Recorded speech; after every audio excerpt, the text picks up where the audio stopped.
rolling. Not yet. Okay. All right, hey everybody, welcome back to another podcast. And this is our music podcast that we do every week. And we are coming to you here live from Apollo Piano, or actually it's called Apollo Music and Arts.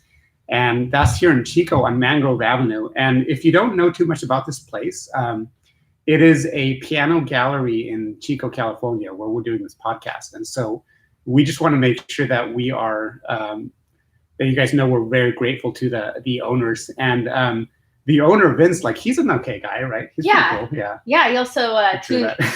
Oops. He also tunes pianos. He does, yeah. So it's one of those things where it's sort of just a mic here. So we're still learning the ins and outs of the technology, but and the picture's crooked, but that's okay. Yeah. So, but as far as this place, Apollo Music and Arts, it is a piano gallery, and basically the way it works is that you can come here to invest in a piano if you're shopping for one, right? Mm-hmm. And a lot of people are thinking like, because they're pretty expensive, right? And you have the grand pianos, which are really expensive, mm-hmm. or you have the upright pianos. Mm-hmm. But what's nice is you can make payments, like when you finance a car. Oh, yeah. So that's something that you can do here. So we like to promote this place just because the owner of this business is letting us use this location for free. So we are really grateful. So we really want to give a shout out to Vince Chambers, who owns the Piano Music and Arts Gallery here in Chico. So you should definitely check it out. It's on Mangrove Avenue, mm-hmm.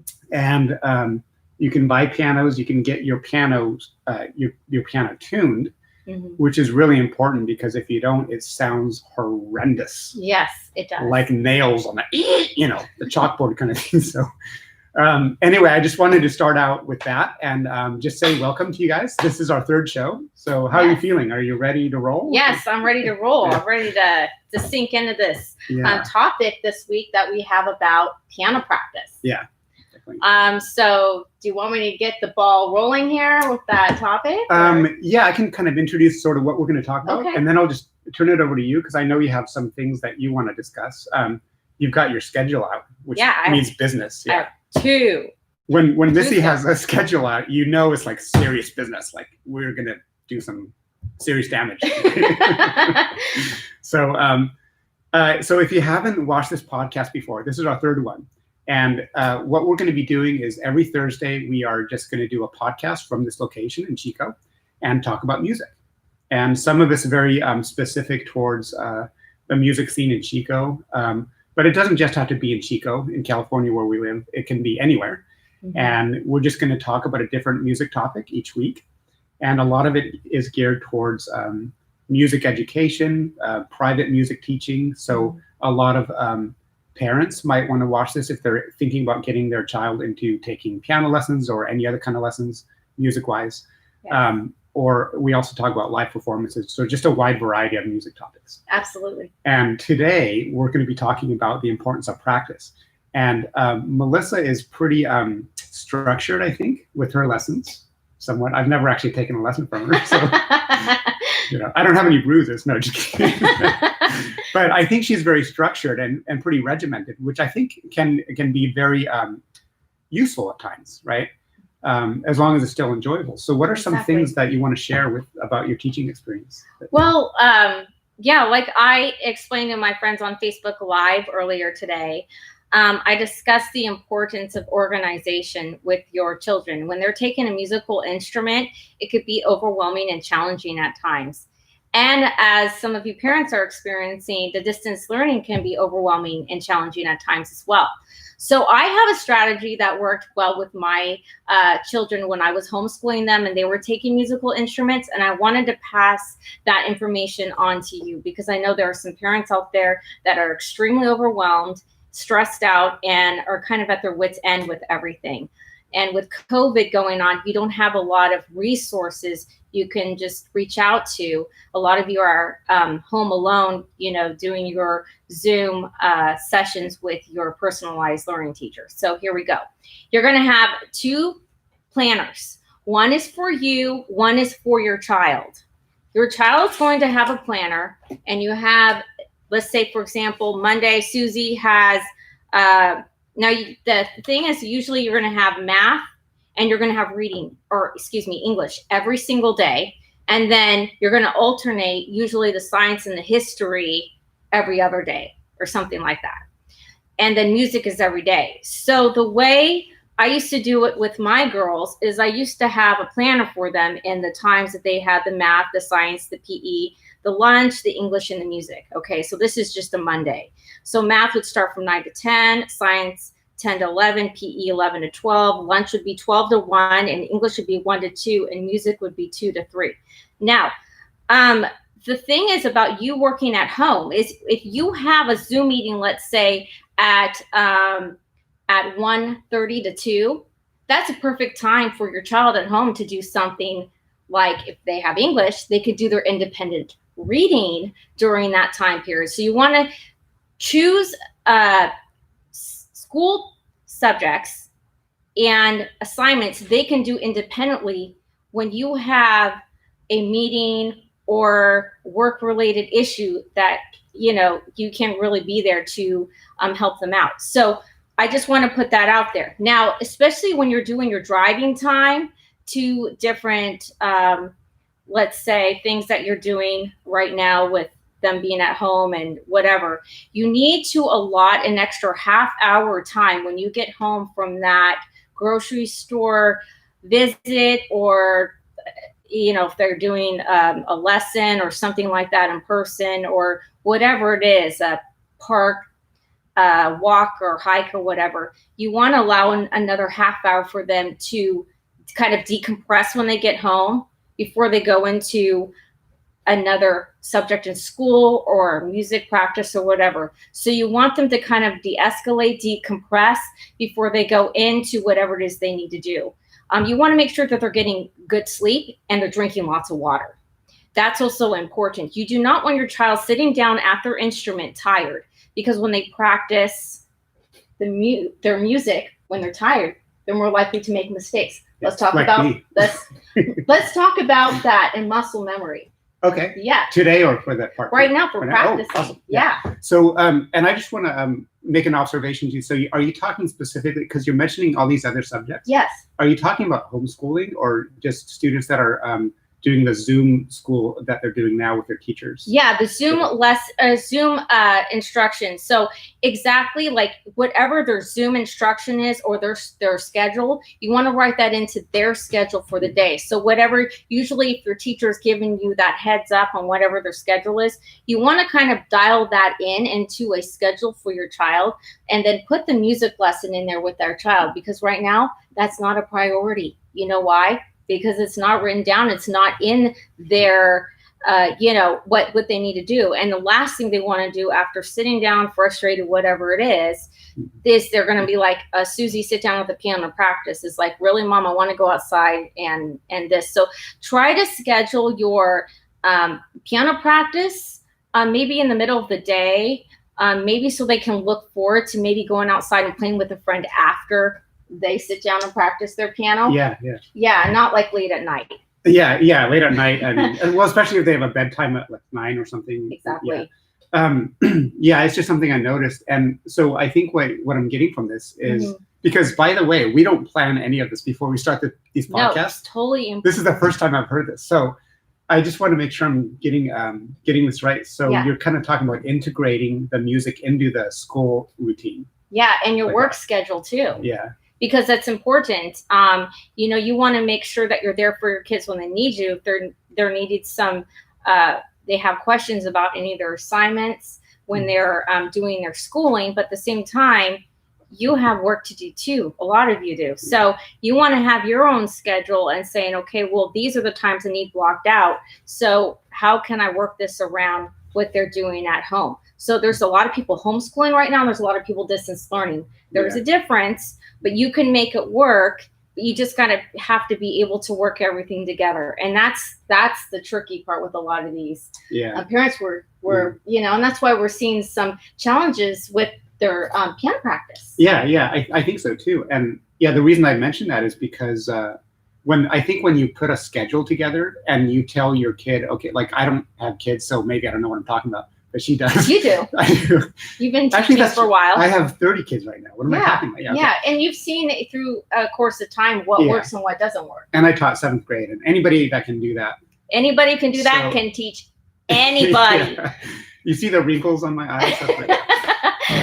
So I think what I'm getting out of this too is if you have a schedule and, you know, like, let's say you give the schedule to your kid and you say, okay, you have math at this time, you have science, and you have English and PE, and then you have music at such and such a time, they're going to mentally interpret that as, oh, music is important too. It's part a priority. It's part of that schedule. It's a subject. So I think that's a really good point. And I also want to point out that I know that you homeschool both your kids. Yes. So this is somebody who has experience with homeschooling. So I think that's really worth listening to. So. Oh, thank you, Thor. Absolutely, because I've never done it. But well, it's like teaching 7th grade. It is, I'm sure.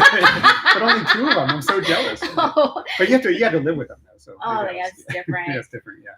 So anyway, so what are some other ways kids can, you know, have a successful piano practice at home? Yeah, I'm really glad you asked that. So here's kind of my take on it too. So I wanted to start with this, and I know we have a limited time because we try to squeeze all these ideas in half an hour. Yes. And believe me, it's a challenge because we have so many ideas that we just want to throw out there. But the way I want to start it is I want like everybody to kind of imagine or just think of a scenario where you, at some time in your life when you saw a musician, doesn't matter where, maybe it was a street musician, maybe it was like at a concert, maybe it was at a classical concert, maybe it was at a rock concert, maybe it was on YouTube.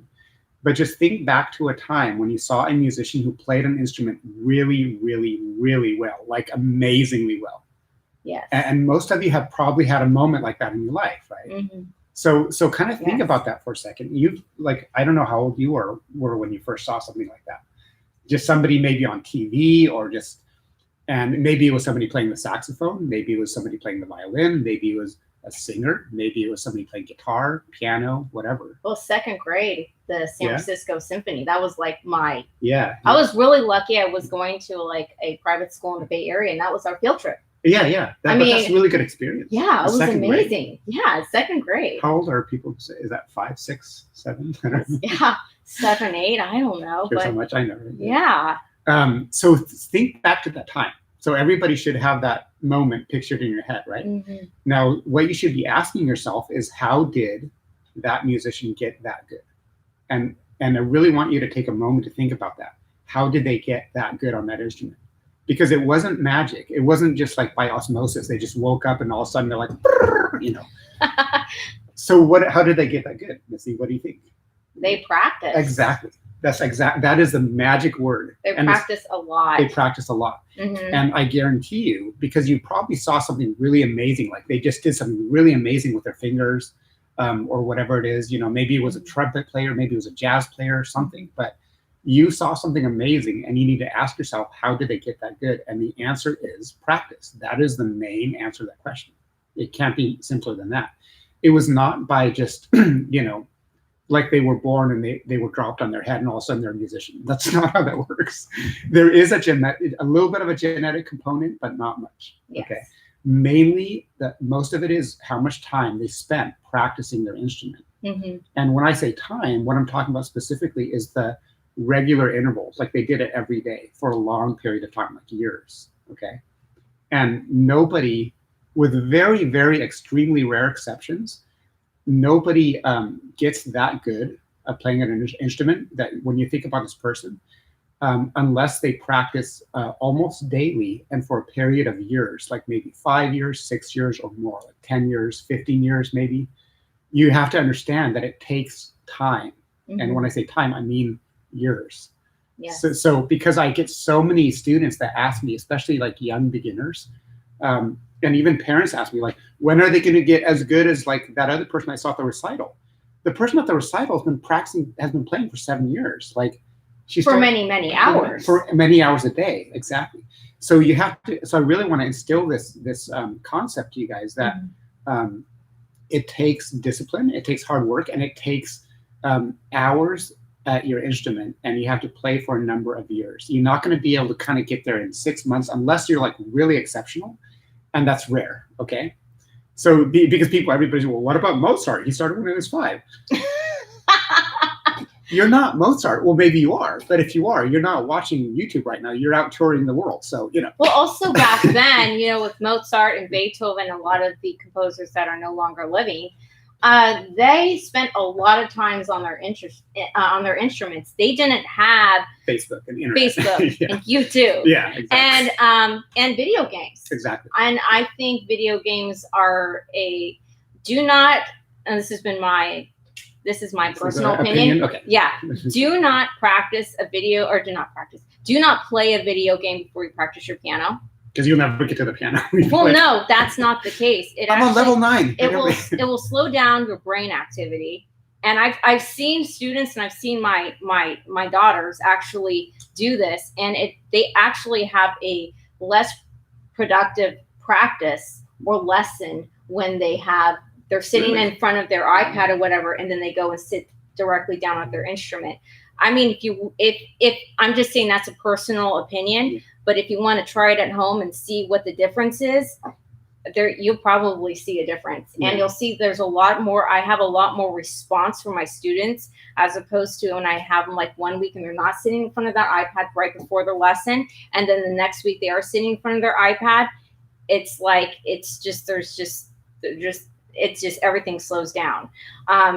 And I don't know what it is, but you know, sure, I've had other teachers tell me that in the past too, or you know, not to have your kid, you know, sit in front of a video game for too long. I think what I would do, because like I said, I've never had kids. I don't know why I keep saying that, but I think the ship sailed for me.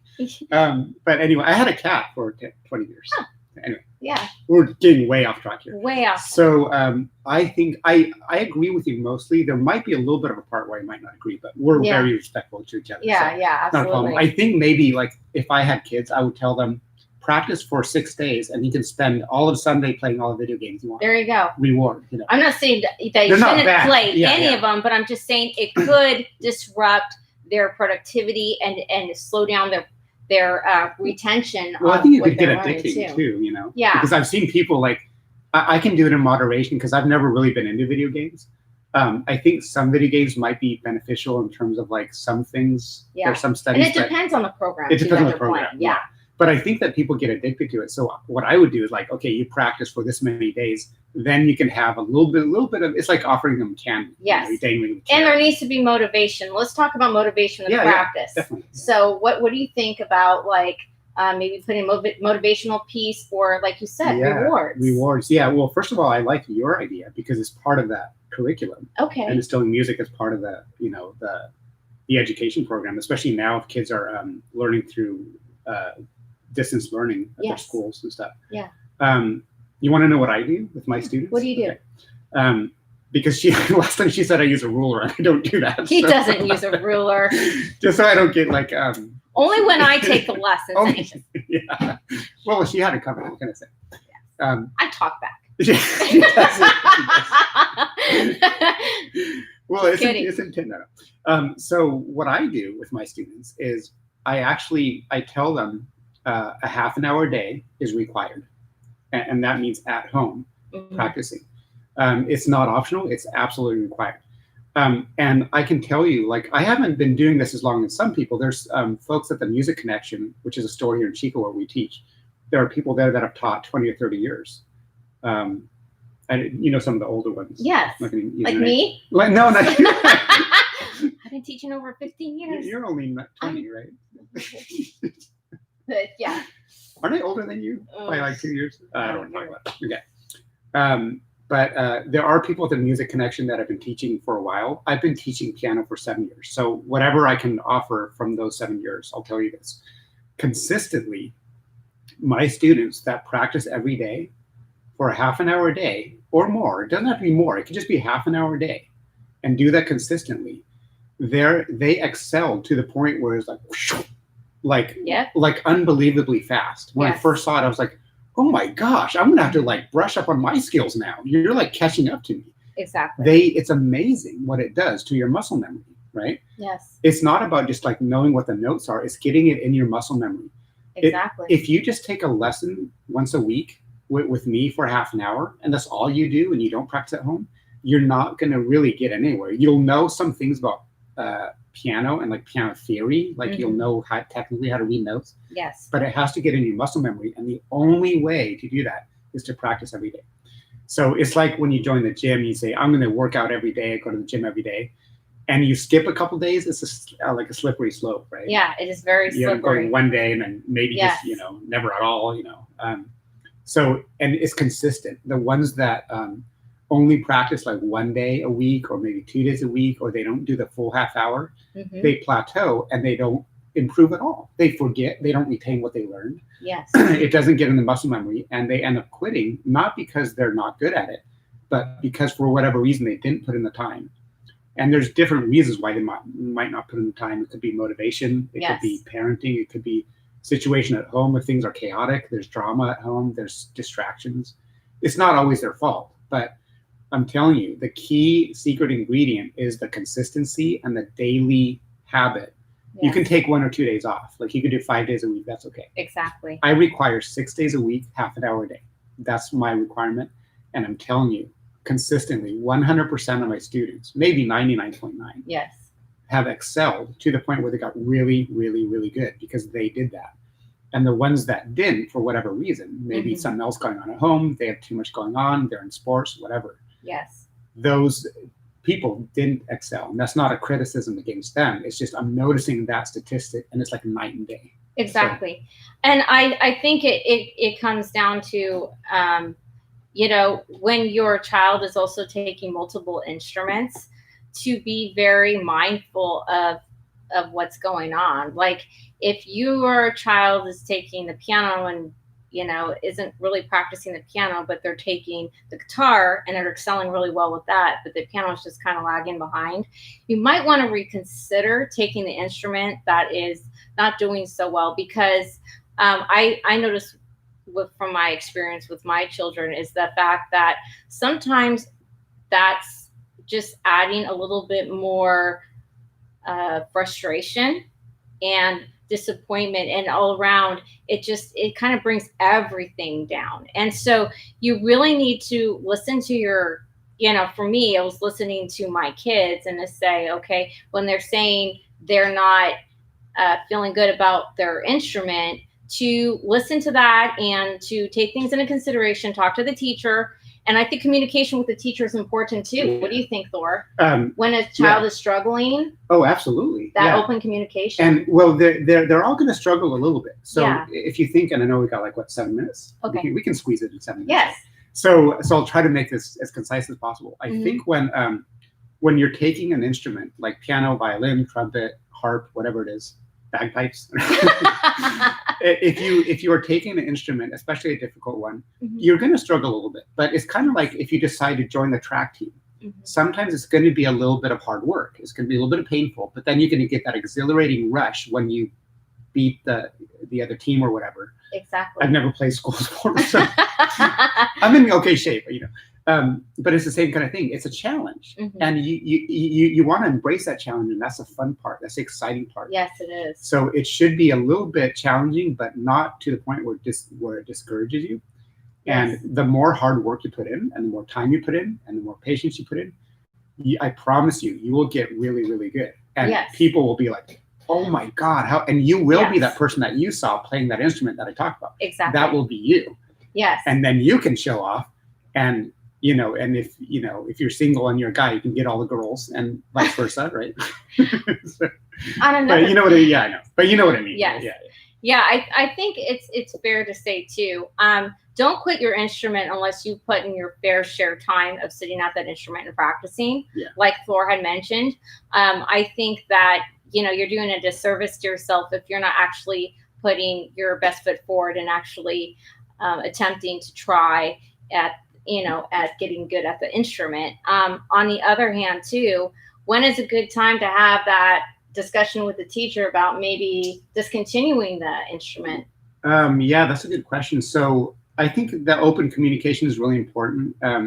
It depends partly on the age of the student too. That's true. A little bit, because obviously if they're 8 years old, they're not going to be communicating me through text or email. They communicate through the parent, right? Exactly. Or maybe in person. So yes.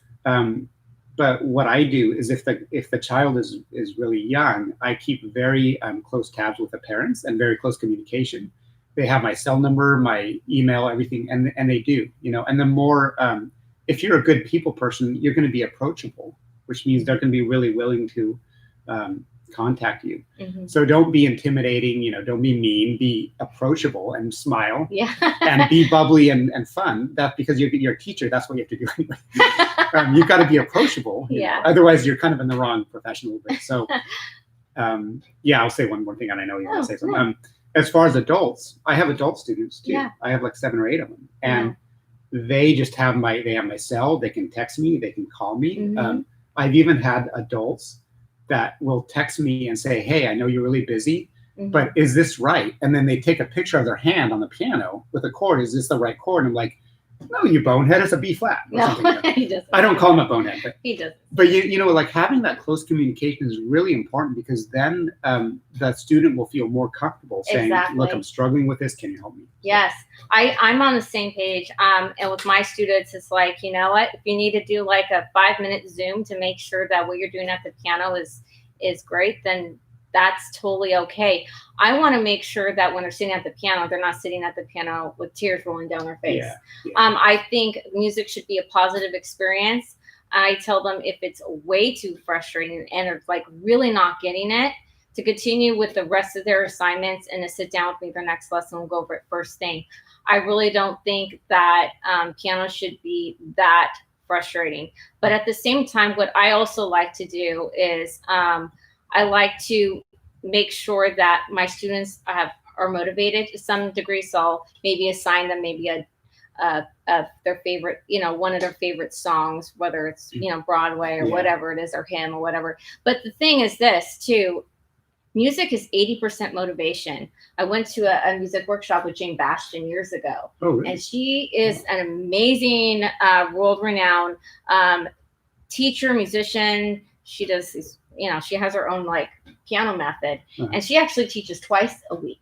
Wow. So if you ever look look at her Bastian like series, it's actually meant to teach twice a week. But one of the most I think important things that I walked away with from that workshop was that music or piano lessons are 80% motivation. So your child needs to be motivated to a certain extent in order to get it.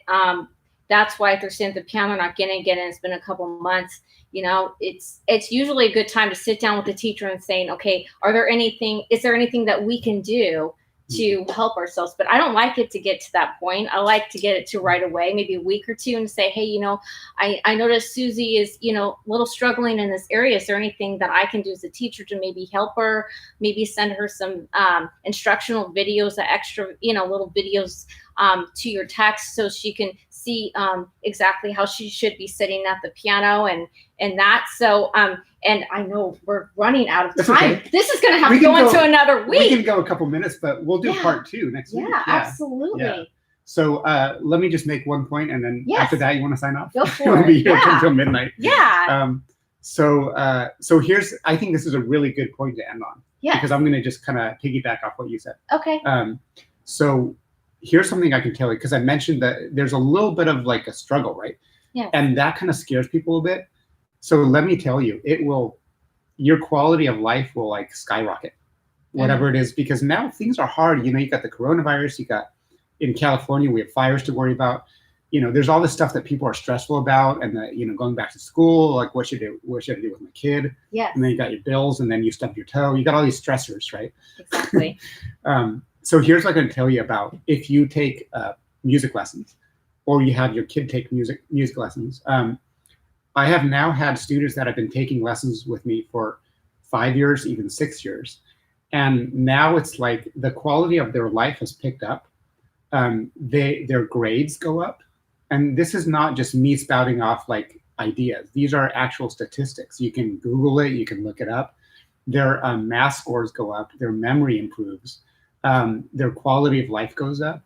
Their confidence goes up. There's all these beneficial things that happen when you study music. and you work out your brain. And I talked about this in another podcast. So I think it was the first one. You work out your brain. So it's like exercise for your brain.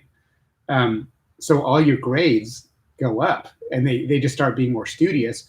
And math doesn't seem that hard anymore. They're like, oh yes, x plus z divided by, the whatever epsilon. Yes. It becomes easier to think and to learn. Yes, and taking your tests are better because your memory retention gets improved with using both sides of your brain when you're practicing the piano. Yeah, exactly. And it helps your coordination. There's just all these benefits to it. And it improves your right brain, left brain. It improves your emotional integrity and emotional response. There's all these benefits that go, like, especially mentally and cognitively and emotionally. So I could go on and on about that. But if you take piano lessons, like, don't let that little bit of a struggle turn you off. Don't let it discourage you, because you will definitely get through that. Yes. It's kind of like when you first start jogging. What happens when you first start jogging? You're like, oh. You're out of breath. Yeah, like especially if you've jogged in like months or years and you try to jog, you feel sore and your body's like, oh crap, this is terrible. But after a few minutes, you get those dopamines. Is that what they are? Endorphins? Endorphins. Something in your brain. Yes, endorphins. I'm not a neurologist. Something happens in your brain while all of a sudden you feel really good, and it's good for you, and your body's like, okay, he's doing something good for a change. This is good. So let's keep encouraging him. The same thing happens when you take music lessons. It really is a positive experience. And I've had kids, when they play at a recital and they play successfully, they are on this high for like, I don't know how long afterwards. And they just come up to me, and they're like 10 or 11, and they have these wide eyes, and they're like, oh my God, that was awesome. When's your next recital? I'm like, it's in 6 months. Relax, dude, But they want to like give me a high five, and there's this rush, and it just gives them that confidence, and it's just really fun for me to see too. So that's awesome. I don't know if you've had the same experience. Yes, yeah, I have. Yes, it's very encouraging. So our hats off to you parents and you students at home practicing your instruments. Keep it going. We are going to have a second session on this topic for sure. Yeah, next week. Yes, so it'll absolutely. be just like a part 2. Yeah. Yes. Yeah, we're going to be talking about your form at the piano, and probably some other things that we're going to. But I thought the schedule and planners, kind of play a part into making your life a little bit more organized and maybe having a little bit more productivity in your day. Yeah, absolutely. So, well, thank you. This was great. And I hope you got something out of this. And we'll be here next week, same time. Okay. And that's it. Okay. Let's sign off. Thank you. Bye-bye. Thank you so much. Bye.